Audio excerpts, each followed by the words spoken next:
Today, we are going behind the curtain of modern AI. We're going to find out how engineers are building these digital brains that are way bigger and more powerful than any single computer could ever be.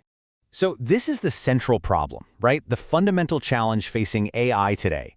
These new models are just so massive, they literally can't fit into the memory of one processor. So what do?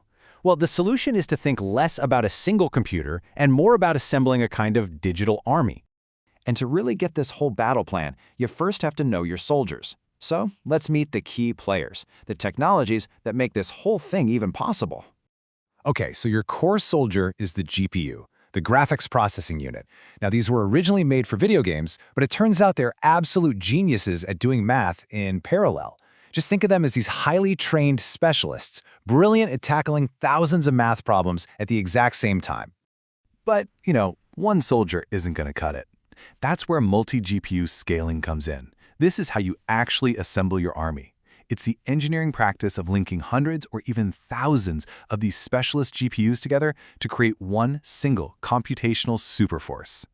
And finally, you need a strategy to command that army, right? That's distributed training. It's the method you use to divide up the enormous task of learning, making sure all those GPUs are working together perfectly in sync to hit a single objective. So that all sounds incredibly complicated, and you might be sitting there thinking, why on earth would you go to all this trouble? Why build this massive digital army in the first place? What's the real motivation here? Well, at its core, it's about breaking through some really fundamental limits. We're talking about training AI models that are so huge, they literally overflow the memory of a single chip. It's about being able to feed them datasets the size of entire libraries. And, really critically, it's about doing all of this without letting a single one of those very expensive GPUs just sit there doing nothing. The goal is pretty simple: solve bigger problems way faster.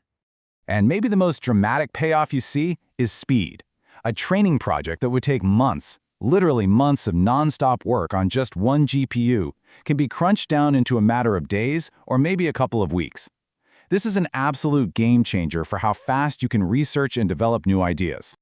Okay, so we've got our army of GPUs, and we know why we need them.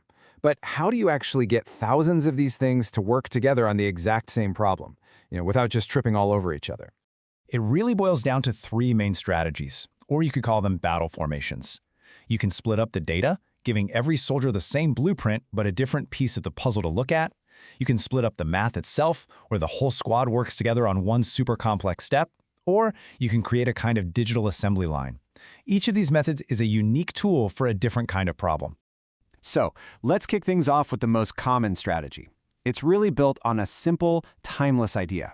When you're faced with a totally impossible task, you divide and conquer. With data parallelism, every single GPU in your army gets an identical copy of the AI model. Think of it as the same mission briefing for everyone. Then you take your massive dataset, you chop it up into smaller pieces, and you give a different piece to each GPU. This is the go-to move when your model can fit on one GPU, but your dataset is just enormous.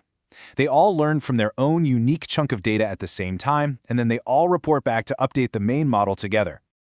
That works great, but what happens when the model's math is just so complicated that even one of your specialist soldiers, one GPU, can't handle a single calculation all by itself? Well, that's when you need tensor parallelism. This is for when the model itself is the problem. So instead of splitting up the data, you split up the actual math equation. It's kind of like having a team of brilliant mathematicians working on different parts of the same gigantic equation on a whiteboard. Each GPU solves its little piece, and then they instantly share the results with each other to get the one final answer. All right, the third strategy is totally different.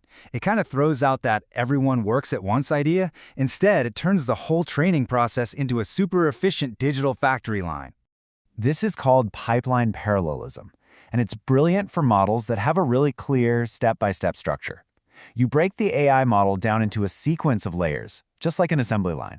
The first GPU does its job and then passes its finished product to the second GPU. The second GPU then uses that as its input, does its thing, and passes it down the chain. It's this highly specialized flow that makes sure every single part of your army is kept busy.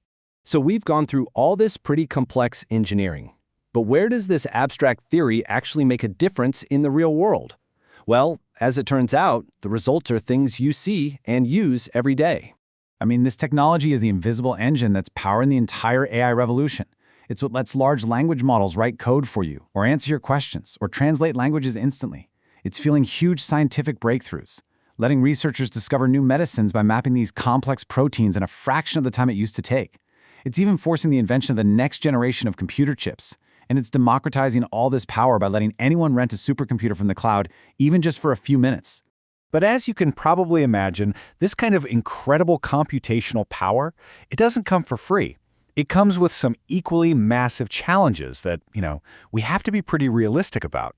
For starters, building and running these systems is incredibly expensive. We're talking millions of dollars just for the hardware. They use an immense amount of electricity, which means they need industrial-scale cooling to not overheat. The software needed to coordinate everything is mind-bogglingly complex. And if data can't move fast enough between all the GPUs, you basically create these digital traffic jams that just waste time and money. So when you really boil it all down, the three biggest hurdles are pretty clear.